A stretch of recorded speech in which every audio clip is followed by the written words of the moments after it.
Hey there, friends and enemies. JoPaWrites here once again, and I have another Marvel's Avengers video for you. This time, reacting to the Road to Wakanda Fathers and Son trailer.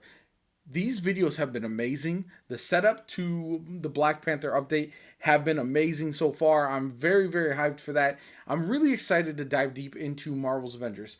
I have some other information I'm going to share at the end of the video after I react to the trailer about what's going on in Avengers and why you should be jumping back in, getting ready for the next update, because there's a lot going on. There's a lot of good updates, and some of them limited time, but I think some of them are going to last longer than that. But we'll get into that after we watch the video. Now, I'm going to watch the trailer, and yeah, I'm super excited for this because the last one was fantastic.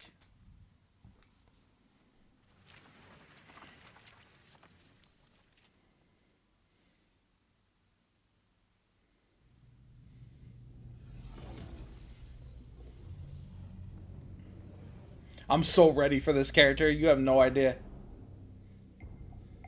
I have heard the name Claw once before, more than half a century ago.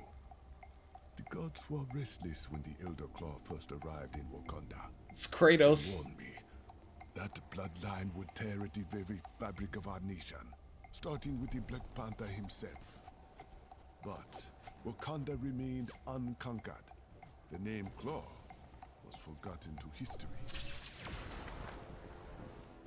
The gods do not forget. I will not ignore their warning again. With an army of allies and advanced technology, Ulysses' Claw is different. He is a son without a father, like the young man currently sitting on our throne. Wears the panther cowl and entertains no advisors.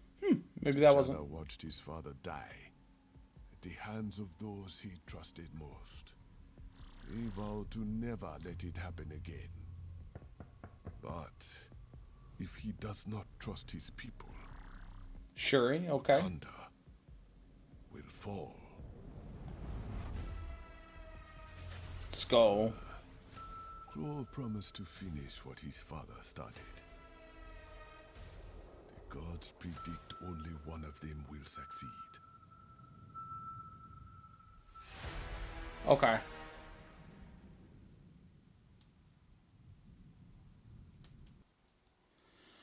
Play as a Black Panther 817, and the war table is on 816. So if you don't know, Black Panther is played by Christopher Judge, aka Kratos from God of War.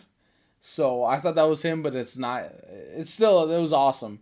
These little teasers have been fantastic, and it's something that I wish Avengers would do more of in the lead up to their new expansions. I know this one's going to be a bit bigger than either Kate Bishop or Hawkeye's Clint Barton. So I don't know. I'm really excited. I know all of this is coming together to hype people up, and really hoping that they deliver, because I feel like this is the perfect opportunity for folks to come back in the game.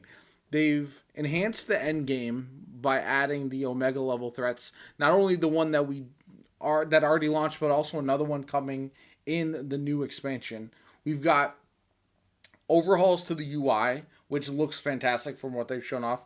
Double XP currently and lasting through the expansion. That's actually huge, because you'll be able to level up not only your base characters, but also new characters like Black Panther going forward, which I think is awesome. And the 3 exotics dropping from all the exotic focused end game activities, which is huge because you get 3 instead of 2, makes farming a lot easier. And they also announced in the future you'll be able to farm it on multiple characters, which is going to make it so you really want to farm these exotics. That's the one thing that's really missing, is you can level up these characters, get them to 150, but then after that, it really slows to a crawl as far as chasing the roles, the exotics, the legendaries, whatever you may want.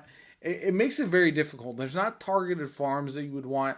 There's not repeatable activities where you can max out your characters on all of your characters easily, and that's something that I think is missing. However, with the extra exotic, with the double XP, it's going to make Black Panther the best expansion to date, and I think it's going to put Marvel and Avengers in a scenario where it's not only a good game for people to dive into, it's a great deal because you can find it on sale at a lot of places. I saw on GameFly $12. On multiple other platforms, it's on sale for very, very inexpensive compared to what it was, and I think at that price, it's well worth it. To me, it's been worth it from the start. Many of you may know I've covered Avengers. I love the game. I've played it since launch, and I really, really do enjoy it for what it is. However, with this new free War for Wakanda expansion, you're going to have the base game, base story, Kate Bishop and Hawkeye. You're also going to have the Black Panther DLC, and I think it's going to come together to be a fantastic game that a lot of people should be checking out, especially if you enjoyed the combat, enjoyed the flow, or liked the look of it with the superheroes in the past, but just didn't have enough to keep you going with the end game and all that kind of good stuff. I think we're getting to a point where it's going to be very, very good. Whether that's too little, too late for some people remains to be seen. But for me personally, I'm all in. I'm excited. You're going to see lots of coverage of Marvel's Avengers, Black Panther War for Wakanda going forward, and I'm going to be absolutely loving it. So, if you enjoyed the video, hit that like button. Make sure you subscribe to the channel. Let me know if you'll also be playing the War for Wakanda once it does release. But my name is JoPaWrites, and I'll catch you all later.